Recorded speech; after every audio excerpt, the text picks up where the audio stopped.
ಬಹಳಷ್ಟು ವಿದ್ಯಾರ್ಥಿಗಳಿಗೆ ಡಾಕ್ಟರ್ ಆಗಬೇಕು ಅಂತ ತುಂಬ ಆಸೆ ಇರುತ್ತೆ. ಇನ್ ಕೇಸ್ ನಿಮ್ಗೇನಾದರೂ ಡಾಕ್ಟರ್ ಆಗೋದಕ್ಕೆ ಅವಕಾಶ ಸಿಗಲಿಲ್ಲ ಅಂದರೆ, ಮೆಡಿಕಲ್ ಫೀಲ್ಡಲ್ಲೇ ಕೆಲಸ ಮಾಡಬೇಕು ಅಂದರೆ ಕರ್ನಾಟಕದಲ್ಲಿ ಪ್ಯಾರಾಮೆಡಿಕಲ್ ಕೋರ್ಸಸ್ ಮಾಡಿಕೊಂಡ್ರೆ ಖಂಡಿತ ನೀವು ಮೆಡಿಕಲ್ ಫೀಲ್ಡಲ್ಲಿ ಕೆಲಸ ಮಾಡ್ಬೋದು.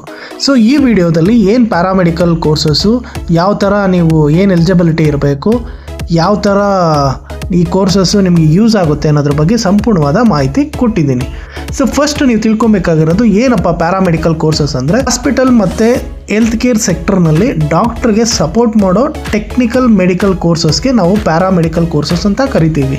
ನೀವು ಈ ಕೋರ್ಸಸ್ ಮಾಡೋದು ರೋಗಿಗಳನ್ನ ಟೆಸ್ಟ್ ಮಾಡ್ಬೋದು, scanning, x-ray, lab work, operation ಥಿಯೇಟ್ರಲ್ಲಿ ಅಸಿಸ್ಟೆನ್ಸು, ಎಮರ್ಜೆನ್ಸಿ ಕೇರಲ್ಲಿ ಹೆಲ್ಪ್ ಮಾಡೋದು, ICU, ಡಯಾಲಿಸಿಸು, ಇಮೇಜಿಂಗ್ನ ಹ್ಯಾಂಡಲ್ ಮಾಡೋದನ್ನು ನೀವು ಮಾಡಬೇಕಂದ್ರೆ ಪ್ಯಾರಾಮೆಡಿಕಲ್ ಕೋರ್ಸಸ್ನ ಮಾಡಿರಬೇಕು. ಸೊ ಯಾವುದೇ ಹಾಸ್ಪಿಟ್ಲು ನಡಿಬೇಕು ಅಂದರೆ ಪ್ಯಾರಾಮೆಡಿಕಲ್ ಸ್ಟಾಫು ಅಗತ್ಯ ತುಂಬ ಜಾಸ್ತಿ ಇದೆ.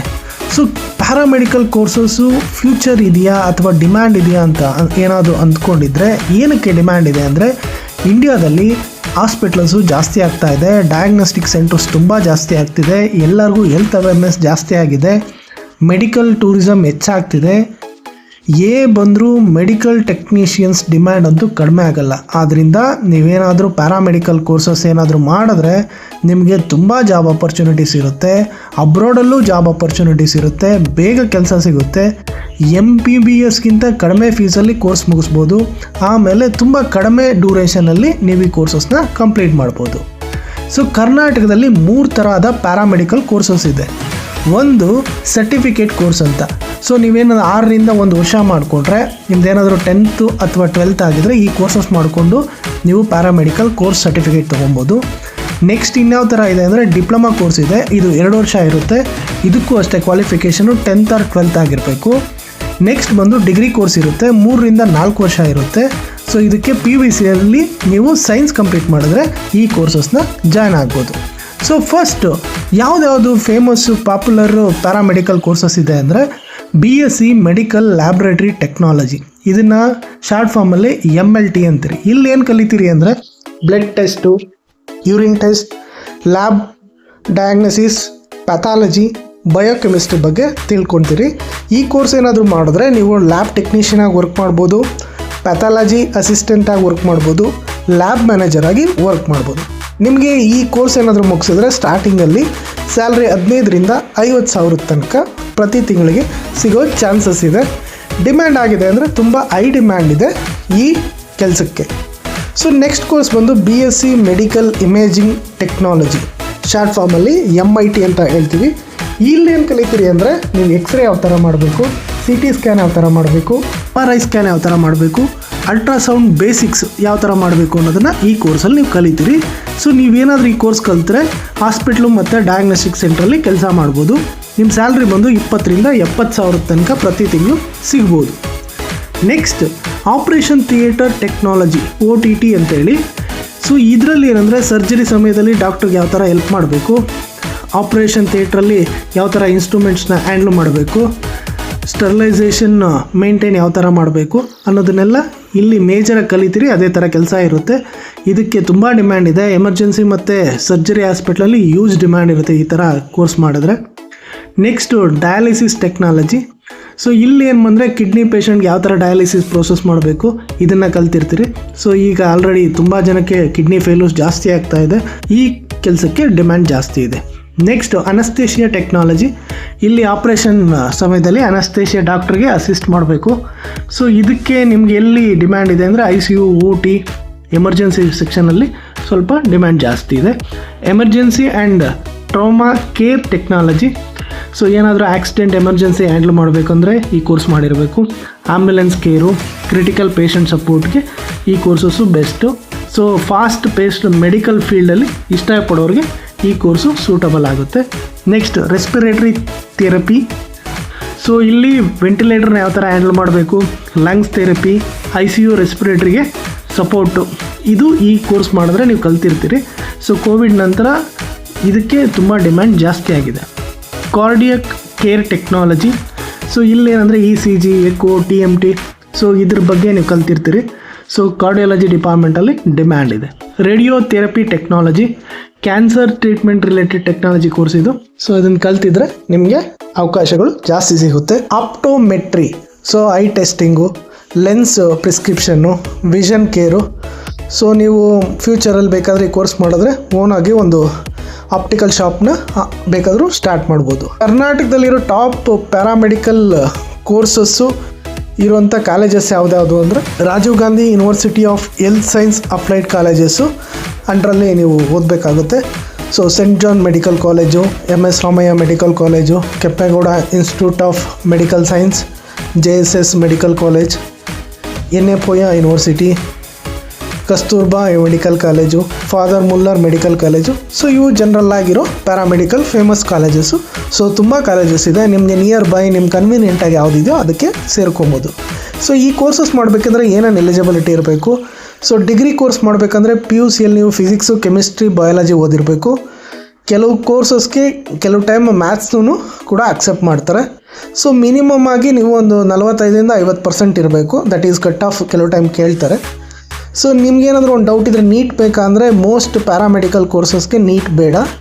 ಸೊ ಕೆಲವು ಟಾಪ್ ಯೂನಿವರ್ಸಿಟೀಸ್ಗೆ ಹೋಗ್ತೀನಿ ಅಂದಾಗ ನಿಮಗೆ ಕೆಲವು ಟೈಮ್ ಅವರೇ ಓನಾಗಿ ಒಂದು ಎಂಟ್ರೆನ್ಸ್ ಎಕ್ಸಾಮ್ ಕಂಡಕ್ಟ್ ಮಾಡ್ತಾರೆ. ಎಂಟ್ರೆನ್ಸ್ ಎಕ್ಸಾಮ್ನ ನೀವು ಕ್ಲಿಯರ್ ಮಾಡಿದ್ರೆ ನಿಮ್ಗೆ ಸೀಟ್ ಕೊಡ್ತಾರೆ. ಕೋರ್ಸ್ ಡ್ಯೂರೇಷನ್ ಎಷ್ಟು ವರ್ಷ ಇರುತ್ತೆ ಅಂದರೆ ಇನ್ ಕೇಸ್ ಡಿಪ್ಲೊಮಾ ಕೋರ್ಸ್ ಆದರೆ 2 ವರ್ಷ ಇರುತ್ತೆ. ಡಿಗ್ರಿ ಕೋರ್ಸ್ ಆದರೆ BSc ಆದರೆ 3ರಿಂದ 4 ವರ್ಷ ಇರುತ್ತೆ. ಸೊ ಇಂಟರ್ನ್ಶಿಪ್ಪು ನೀವು 6 ತಿಂಗಳಿಂದ 1 ವರ್ಷ ಮಾಡಬೇಕಾಗುತ್ತೆ. ಫೀಸ್ ಸ್ಟ್ರಕ್ಚರ್ ಯಾವ ಥರ ಇರುತ್ತೆ ಅಂದರೆ ಗೌರ್ಮೆಂಟ್ ಕಾಲೇಜಲ್ಲಿ ಹೋದಾಗ ನಿಮ್ಗೆ 20ರಿಂದ 80 ಸಾವಿರ ಒಂದು ವರ್ಷಕ್ಕೆ ಆಗ್ಬೋದು. ಪ್ರೈವೇಟ್ ಕಾಲೇಜಸಲ್ಲಿ 80ರಿಂದ 3 ಲಕ್ಷ ಒಂದು ವರ್ಷಕ್ಕೆ ಆಗ್ಬೋದು. ಸೊ ಮೇನ್ಲಿ ಕೋರ್ಸು ಮತ್ತು ನೀವು ಸೆಲೆಕ್ಟ್ ಮಾಡೋ ಕಾಲೇಜ್ ಮೇಲೆ ಫೀಸು ಡಿಪೆಂಡ್ ಆಗುತ್ತೆ. ಇಂಟರ್ನ್ಶಿಪ್ಪು ತುಂಬ ಇಂಪಾರ್ಟೆಂಟ್ ಇರುತ್ತೆ. ಸೊ ಇಲ್ಲಿ ಪ್ರಾಕ್ಟಿಕಲ್ ನಾಲೆಜೇ ಮೇನ್ ಸ್ಟ್ರೆಂತ್ ಆಗುತ್ತೆ. ಸೊ ಇಲ್ಲಿ ನೀವು ಇಂಟರ್ನ್ಶಿಪ್ಪಲ್ಲಿ ಏನೇನು ಕಲಿತೀರಿ ಅಂದರೆ ರಿಯಲ್ ಪೇಷಂಟ್ನ ಯಾವ ಥರ ಹ್ಯಾಂಡಲ್ ಮಾಡಬೇಕು, ಮಿಷಿನ್ಸ್ ಯಾವ ಥರ ಯೂಸ್ ಮಾಡಬೇಕು, ಹಾಸ್ಪಿಟಲ್ಲಿ ಎಕ್ಸ್ಪೋಜರ್ ನಿಮಗೆ ಸಿಗುತ್ತೆ. ಸೊ ಒಳ್ಳೆ ಇಂಟರ್ನ್ಶಿಪ್ಪು ನೀವು ಮಾಡಿದ್ರೆ ನಿಮ್ಗೆ ಒಳ್ಳೆ ಜಾಬ್ ಆಪರ್ಚುನಿಟೀಸು ಜಾಸ್ತಿ ಆಗುತ್ತೆ. ಕರ್ನಾಟಕದಲ್ಲಿ ಯಾವ ಥರ ಜಾಬ್ ಆಪರ್ಚುನಿಟೀಸ್ ಇದೆ ಅಂದರೆ ಸೊ ಹಾಸ್ಪಿಟಲಲ್ಲಿ ನಿಮಗೆ ತುಂಬ ಡಿಮ್ಯಾಂಡ್ ಇದೆ. ಡಯಾಗ್ನೋಸ್ಟಿಕ್ ಸೆಂಟರ್ಸ್ ಇದೆ, ಬ್ಲಡ್ ಬ್ಯಾಂಕ್ಸಲ್ಲಿ ಕೆಲಸ ಸಿಗುತ್ತೆ, ರಿಸರ್ಚ್ ಲ್ಯಾಬಲ್ಲಿ ಸಿಗುತ್ತೆ, ICUಸಲ್ಲಿ ಸಿಗುತ್ತೆ, ಕ್ಲಿನಿಕ್ಸಲ್ಲಿ ಸಿಗುತ್ತೆ, ಮೆಡಿಕಲ್ ಕಾಲೇಜಸಲ್ಲಿ ನಿಮಗೆ ಜಾಬ್ ಆಪರ್ಚುನಿಟಿ ಸಿಗುತ್ತೆ. ಇನ್ ಕೇಸ್ ನಿಮಗೆ ಅಬ್ರಾಡ್ಗೆ ಹೋಗೋ ಆಲೋಚನೆ ಇದ್ದರೆ, ಬೇರೆ ದೇಶಕ್ಕೆ ಹೋಗೋ ಆಲೋಚನೆ ಇದ್ದರೆ ಯಾವ್ಯಾವ ದೇಶದಲ್ಲಿ ಡಿಮ್ಯಾಂಡ್ ಇದೆ ಅಂದರೆ Dubai, UK, Canada, Australia, Germany, ಇಲ್ಲೆಲ್ಲ ತುಂಬ ಡಿಮ್ಯಾಂಡ್ ಇದೆ. ಪರ್ಟಿಕ್ಯುಲರ್ ಆಗಿ ನೀವು MLT, ಇಮ್ಯಾಜಿಂಗ್, ರೆಸ್ಪಿರೇಟರಿ ಥೆರಪಿ, ಡಯಾಲಿಸಿಸ್ನ ಏನಾದರೂ ಕಲ್ತಿದ್ರೆ, ಸೊ ಈ ಕೋರ್ಸಸ್ ಏನಾದರೂ ಮಾಡಿದರೆ ಖಂಡಿತ ಫಾರಿನಲ್ಲಿ ತುಂಬ ಡಿಮ್ಯಾಂಡ್ ಇದೆ. ಸೊ ಸ್ಯಾಲ್ರಿ ಯಾವ ಥರ ಇರುತ್ತೆ ಜನರಲ್ ಆಗಿ ಅಂದರೆ ಫ್ರೆಷರ್ಸ್ ಆದರೆ 15ರಿಂದ 30 ಸಾವಿರ ತನಕ ನೀವು ತೊಗೊಬೋದು. ಎಕ್ಸ್ಪೀರಿಯನ್ಸ್ ಆದರೆ 50ರಿಂದ 1 ಲಕ್ಷದ ತನಕನೂ ಸಿಗೋ ಚಾನ್ಸಸ್ ಇದೆ. ಅದೇ ಅಬ್ರಾಡ್ಗೆ ಹೋದರೆ ಇದು ಡಬಲ್ಲು ತ್ರಿಬಲ್ ಆಗೋ ಚಾನ್ಸಸ್ ಇದೆ. ಸೊ 2 ಲಕ್ಷದಿಂದ 5 ಲಕ್ಷದ ತನಕ ತೊಗೊಂಡಿರೋ ಎಕ್ಸಾಂಪಲ್ಸು ಅಬ್ರಾಡಲ್ಲಿ ಇದೆ. ಸೊ ಬೆಸ್ಟು ಯಾವುದು ಕೋರ್ಸಸ್ಸು ನಿಮ್ಮ ಫ್ಯೂಚರ್ಗೆ ಅಂದರೆ ನಿಮ್ಗೇನಾದರೂ ಇಂಟ್ರೆಸ್ಟ್ ಇದ್ದರೆ ಪ್ಯಾರಾಮೆಡಿಕಲಲ್ಲಿ ನಾನು ಇಷ್ಟೊಂದು ಕೋರ್ಸಸ್ ಬಗ್ಗೆ ಮಾತಾಡಿದ್ರೆ ಅದರಲ್ಲಿ ಮೆಡಿಕಲ್ ಇಮೇಜಿಂಗ್ ಟೆಕ್ನಾಲಜಿ ಗುಡ್ ಆಗಿದೆ, ರೆಸ್ಪಿರೇಟರಿ ಥೆರಪಿ ಡಿಮ್ಯಾಂಡ್ ಇದೆ, ಕಾರ್ಡಿಕ್ ಕೇರ್ ಟೆಕ್ನಾಲಜಿ ತುಂಬ ಡಿಮ್ಯಾಂಡ್ ಇದೆ, operation theatre technology, MLT, dialysis technology. So ಇವು ಬೆಸ್ಟ್ ಕೋರ್ಸಸ್ಸು. ಇದರಲ್ಲಿ ಯಾವುದಾದ್ರೂ ಒಂದು ನೀವು ಚೂಸ್ ಮಾಡ್ಕೊಬೋದು. ಗರ್ಲ್ಸ್ಗೆ best courses MLT, optometry, imaging, cardiac care, anaesthesia technology. ಇದು ಹೆಣ್ಮಕ್ಳಾದರೆ ಇವರು ಈ ಕೋರ್ಸಸ್ ಮಾಡಿದ್ರೆ ತುಂಬ ಚೆನ್ನಾಗಿರುತ್ತೆ. ಬಾಯ್ಸ್ಗೆ ಯಾವುದಪ್ಪ ಬೆಸ್ಟ್ ಕೋರ್ಸಸ್ ಅಂದರೆ emergency care, OT technology, dialysis, imaging, respiratory ಥೆರಪಿನ ನೀವು ಕಲಿತ್ರೆ ಬಾಯ್ಸ್ಗೆ ಸ್ವಲ್ಪ ಡಿಮ್ಯಾಂಡ್ ಜಾಸ್ತಿ ಇರುತ್ತೆ. ಗೌರ್ಮೆಂಟ್ ಆಪರ್ಚುನಿಟೀಸ್ ಅಥವಾ ಗೌರ್ಮೆಂಟ್ ಜಾಬ್ಸ್ ಏನಾದರೂ ಸಿಗುತ್ತಾ ಅಂದರೆ ಸೊ ನೀವು ಗೌರ್ಮೆಂಟ್ ಹಾಸ್ಪಿಟ್ಲಲ್ಲಿ ಅಪ್ಲೈ ಮಾಡ್ಬೋದು. ESI ಹಾಸ್ಪಿಟ್ಲ್ ಇದೆ, ರೈಲ್ವೇಸ್ ಹಾಸ್ಪಿಟ್ಲಲ್ಲಿ ಅಪ್ಲೈ ಮಾಡ್ಬೋದು, PHC ಸೆಂಟ್ರ್ ಇದೆ, ಮೆಡಿಕಲ್ ಕಾಲೇಜಸಲ್ಲೂ ನಿಮಗೆ ಚಾನ್ಸಸ್ಸು ಗೌರ್ಮೆಂಟ್ ಜಾಬ್ ಸಿಗೋ ಚಾನ್ಸಸ್ ಇದೆ. ಸೊ ಸ್ಟೂಡೆಂಟ್ಸ್ ಏನಪ್ಪ ಕಾಮನ್ ಆಗಿ ಏನು ಮಿಸ್ಟೇಕ್ ಮಾಡ್ತಾರೆ ಅಂದರೆ ಸುಮ್ಮನೆ ಕೋರ್ಸ್ ನೇಮೇ ಗೊತ್ತಿಲ್ಲದೆ ಡಿಫ್ರೆಂಟಾಗಿ ಜಾಯ್ನ್ ಆಗಿಬಿಡೋದು. ಸೊ ನಿಮ್ಗೆ ಯಾವ ಕೋರ್ಸ್ ಮಾಡ್ತಾ ಇದ್ದೀವಿ ಅಂತಲೇ ಗೊತ್ತಿರೋದಿಲ್ಲ, ಯಾವುದೋ ಒಂದು ಕೋರ್ಸ್ ಮಾಡಬೇಕು ಅಂತೇಳಿ ಜಾಯ್ನ್ ಆಗೋದು. ಅದೊಂದು ಮಿಸ್ಟೇಕ್ ನೀವು ಅವಾಯ್ಡ್ ಮಾಡಿ. ಸೊ ಕೆಲವು ಕಾಲೇಜಸಲ್ಲಿ ಹಾಸ್ಪಿಟಲ್ ಜೊತೆ ಟೈಅಪ್ಪೇ ಆಗಿರೋದಿಲ್ಲ. ಸೊ ಹಾಸ್ಪಿಟಲ್ ಎಕ್ಸ್ಪೋಜರ್ ಇಲ್ಲದ ಕಾಲೇಜ್ನೇ ನೀವು ಸೆಲೆಕ್ಟ್ ಮಾಡಿಕೊಂಡ್ರೆ ಓನ್ಲಿ ನೀವು ಥಿಯರಿ ಕಲ್ತ್ರೆ ಯೂಸ್ ಇಲ್ಲ. ಸೊ ಹಾಸ್ಪಿಟಲ್ ಜೊತೆ ಟೈಅಪ್ ಆಗಿರೋ ಕಾಲೇಜ್ ಸೇರಬೇಕು, ಅದು ತುಂಬ important. So fake placement promise ಕೆಲವು ಕಾಲೇಜಲ್ಲಿ ನಾವು 100% ಪ್ಲೇಸ್ಮೆಂಟ್ ಕೊಡ್ತೀವಿ ಅಂತೆಲ್ಲ ಸುಳ್ಳು ಹೇಳ್ತಾರೆ. ಸೊ ಅದ್ರ ಬಗ್ಗೆ ನೀವು ತಿಳ್ಕೊಂಡು ಸೇರೋದು ತುಂಬ ಇಂಪಾರ್ಟೆಂಟು. ಇಂಟರ್ನ್ಶಿಪ್ಪು ಇಂಪಾರ್ಟೆನ್ಸ್ನ ಇಗ್ನೋರ್ ಮಾಡೋದು. ಸೊ ಏನಾದರೂ ನೀವು ಇಂಟರ್ನ್ಶಿಪ್ ಮಾಡಲಿಲ್ಲ ಅಂದರೆ ನೀವು ಕೋರ್ಸ್ ಓದಿನೂ ಯೂಸ್ ಇಲ್ಲ, ಯಾಕಂದರೆ ನೀವು ಪ್ರಾಕ್ಟಿಕಲ್ ನಾಲೆಜೇ ಈ ಕೋರ್ಸಸಲ್ಲಿ ತುಂಬ ಇಂಪಾರ್ಟೆಂಟು.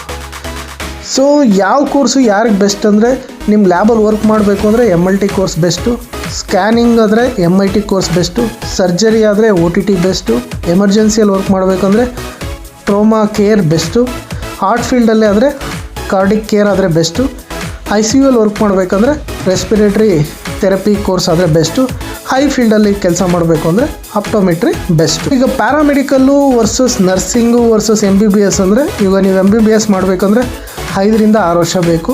ಸೊ ಡಿಫಿಕಲ್ಟಿ ಹೈ ಲೆವೆಲಲ್ಲಿ ಇರುತ್ತೆ, ಫೀಸು ಜಾಸ್ತಿ ಇರುತ್ತೆ, ಜಾಬ್ ಸಿಗೋದು ಸ್ವಲ್ಪ ನಿಮಗೆ ಟೈಮ್ ತೊಗೊಳುತ್ತೆ. ಅದೇ ನರ್ಸಿಂಗ್ ಮಾಡಿದ್ರೆ ಇದು 4 ವರ್ಷ ಇರುತ್ತೆ. ಸೊ ಕಂಪೇರ್ ಮಾಡಿದ್ರೆ ಮೆಡಿಕಲ್ಗಿಂತ ಮೀಡಿಯಮ್ ಲೆವೆಲ್ ಡಿಫಿಕಲ್ಟಿ ಇರುತ್ತೆ, ಫೀಸು ಮೀಡಿಯಮ್ ಆಗೇ ಇರುತ್ತೆ, ಜಾಬು ಫಾಸ್ಟಾಗಿ ಮೀನ್ಸ್ ಒಂದು ರೇಂಜ್ಗೆ ಸಿಗುತ್ತೆ, ಏನು ತೊಂದರೆ ಇಲ್ಲ. ನರ್ಸಿಂಗಲ್ಲೂ ಡಿಮ್ಯಾಂಡ್ ಇದೆ. ಅದೇ ಥರ ಪ್ಯಾರಾಮೆಡಿಕಲ್ ಕೋರ್ಸಸ್ ಆದರೆ ಇಲ್ಲಿ 2ರಿಂದ 4 ವರ್ಷ ತನಕ ಡ್ಯೂರೇಷನ್ ಇದೆ. ಸೊ ಡಿಫಿಕಲ್ಟಿ ಲೆವೆಲು ಇದು ಮೀಡಿಯಮ್ ಲೆವೆಲಲ್ಲಿ ಡಿಫಿಕಲ್ಟಿ ಅಂತ ಕನ್ಸಿಡರ್ ಮಾಡ್ಬೋದು. Fees compared to the medical nursing ತುಂಬ ಕಮ್ಮಿ ಇರುತ್ತೆ, ಜಾಬು ತುಂಬ ಡಿಮ್ಯಾಂಡ್ ಇದೆ, ಹೈ ಸ್ಪೀಡಲ್ಲಿ ನಿಮಗೆ ಜಾಬ್ ಸಿಗುತ್ತೆ. ಸೊ ಕರ್ನಾಟಕದಲ್ಲಿ ಅಡ್ಮಿಷನ್ ಯಾವ ಥರ ತೊಗೊಬೇಕು ಅಂದರೆ, ಫಸ್ಟು ನಿಮ್ಮದು PUC ಪಾಸ್ ಆಗಿರಬೇಕು. ನೆಕ್ಸ್ಟ್ ಕಾಲೇಜ್ನ ಸೆಲೆಕ್ಷನ್ ಮಾಡ್ಕೊಳ್ಳಿ, ಡಾಕ್ಯುಮೆಂಟ್ ವೆರಿಫಿಕೇಷನು, ಅಡ್ಮಿಷನ್ ಸಿಗುತ್ತೆ. ಸೊ ಏನೇನಪ್ಪ ಡಾಕ್ಯುಮೆಂಟ್ ನೀವು ಇಟ್ಕೊಂಡಿರಬೇಕು ಈ ಕೋರ್ಸಸ್ ಸೇರಬೇಕು ಅಂದರೆ, SLC ಮಾರ್ಕ್ಸ್ ಕಾರ್ಡ್ ಇರಬೇಕು, PUC marks card, TC, Aadhaar card, photos, in case caste ಮತ್ತು ಇನ್ಕಮ್ ಸರ್ಟಿಫಿಕೇಟ್ ಇದ್ದರೆ ಇಫ್ ನೀಡೆಡು. ಕನ್ನಡ ವಿದ್ಯಾರ್ಥಿಗಳು ಕನ್ನಡ ಮೀಡಿಯಮಲ್ಲಿ ಓದಿದ್ದೀನಿ ನಾನು ಮಾಡ್ಬೋದು ಅಂದರೆ ಖಂಡಿತ ಮಾಡ್ಬೋದು. ಸೊ ಮೊದಲೆಲ್ಲ ಇಂಗ್ಲೀಷ್ ಮೆಡಿಕಲ್ ಟರ್ಮ್ಸ್ ಸ್ವಲ್ಪ ಡಿಫಿಕಲ್ಟ್ ಅನಿಸ್ಬೋದು, ಆದರೆ ಪ್ರಾಕ್ಟಿಕಲ್ಲಾಗಿ ನೀವು ಕಲಿತಾ ಎಲ್ಲ ಟರ್ಮ್ಸು ಈಸಿ ಆಗ್ತಾ ಹೋಗುತ್ತೆ. ಈಗ ಜಮಾನ ಅಲ್ವಪ್ಪ, ಈ ಜಾಬ್ಸ್ ಹೋಗ್ತಾ ಖಂಡಿತ ಹೋಗೋದಿಲ್ಲ. ರಿಪೋರ್ಟ್ಸ್ ಕೊಡ್ಬೋದು, ಆದರೆ ಪೇಷಂಟ್ನ ಹ್ಯಾಂಡಲ್ ಮಾಡೋದು, ಮಿಷಿನ್ಸ್ ಆಪ್ರೇಷನ್ ಮಾಡೋದು, ಎಮರ್ಜೆನ್ಸಿಗೆ ಸಪೋರ್ಟ್ ಮಾಡೋದು, ICU ಕೇರು, ಇದೆಲ್ಲಕ್ಕೂ ಹ್ಯೂಮನ್ಸೇ ಬೇಕು. ಸೊ ಖಂಡಿತ ಈ ಕೋರ್ಸಸ್ ಮಾಡಿದ್ರೆ ನಿಮ್ಮ ಜಾಬ್ಗೆ ಯಾವುದೇ ರೀತಿ ತೊಂದರೆ ಇಲ್ಲ. ಫೈನಲ್ ಆಗಿ ಏನಪ್ಪ ರಿಯಾಲಿಟಿ ಚೆಕ್ ಅಂದರೆ, ಪ್ಯಾರಾಮೆಡಿಕಲ್ ಕೋರ್ಸ್ ಅಂದರೆ ಟೈಮ್ ಪಾಸ್ ಕೋರ್ಸ್ ಅಂತೂ ಅಲ್ಲ, ಈಸಿ ಮನಿ ಇರೋಂಥ ಫೀಲ್ಡ್ ಅಂತೂ ಅಲ್ಲವೇ ಅಲ್ಲ.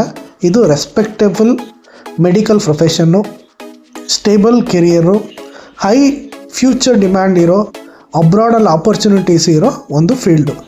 ಯಾರು ಈ ಕೋರ್ಸ್ನ ಆಯ್ಕೆ ಮಾಡ್ಬೋದು ಅಂದರೆ, ಈ ಕ್ವಾಲಿಟೀಸಲ್ಲಿ ನಿಮ್ಮ ಹತ್ರ ಏನಾದರೂ ಇದ್ದರೆ, ಮೆಡಿಕಲ್ ಫೀಲ್ಡ್ ಬಗ್ಗೆ ಇಂಟ್ರೆಸ್ಟು, ಪೇಷಂಟ್ಗೆ ಹೆಲ್ಪ್ ಮಾಡಬೇಕು ಅನ್ನೋ ಮನಸ್ಸಿರಬೇಕು, ಪ್ರಾಕ್ಟಿಕಲ್ ಲರ್ನಿಂಗ್ ಇಂಟ್ರೆಸ್ಟ್ ಇರಬೇಕು, ಕ್ವಿಕ್ ಜಾಬ್ ಬೇಕು, MBBS ಮಾಡೋಕ್ಕಾಗೋದಿಲ್ಲ, ನನಗೊಂದು ಆಲ್ಟರ್ನೇಟಿವ್ ಕೋರ್ಸ್ ಬೇಕು ಅಂದರೆ ಈ ಕೋರ್ಸ್ನ ಮಾಡ್ಬೋದು. ಫೈನಲಾಗಿ ಏನಪ್ಪ ಕನ್ಕ್ಲೂಷನ್ ಇಡ್ಬೋದು ಅಂದರೆ, ಡಾಕ್ಟ್ರ್ ಆಗದಿದ್ದರೂ ಹೆಲ್ತ್ ಕೇರ್ ಫೀಲ್ಡರ್ನಲ್ಲಿ ಪವರ್ಫುಲ್ ಕೆರಿಯರ್ನ ನೀವು ಬಿಲ್ಡ್ ಮಾಡ್ಕೊಬೋದು. ಕರ್ನಾಟಕದಲ್ಲಿ ಪ್ಯಾರಾಮೆಡಿಕಲ್ ಕೋರ್ಸಸ್ಗೆ huge demand, good salary, fast job opportunity, ಅಬ್ರಾಡಲ್ಲೂ ಒಳ್ಳೆ ಫ್ಯೂಚರ್ ಇದೆ, ಲೆಸ್ ಫೀಸಲ್ಲಿ ಕಂಪೇರ್ ಟು ದ MBBS ನೀವು ಹೆಲ್ತ್ ಫೀಲ್ಡಲ್ಲಿ ಕೆಲಸ ಮಾಡ್ಬೋದು. ಸರಿಯಾದ ಕೋರ್ಸು, ಸರಿಯಾದ ಕಾಲೇಜನ್ನು ನೀವೇನಾದರೂ ಚೂಸ್ ಮಾಡಿಕೊಂಡ್ರೆ ಲೈಫು ಸೆಟ್ಲ್ ಮಾಡ್ಕೊಬೋದು. ಸೊ ಒಳ್ಳೆಯದಾಗಲಿ. ನಿಮ್ಗೇನೇ ಡೌಟ್ ಇದ್ದರೂ ಕಮೆಂಟ್ ಮಾಡಿ, ಖಂಡಿತ ಮಾಹಿತಿ ಕೊಡ್ತೀನಿ. Thank you.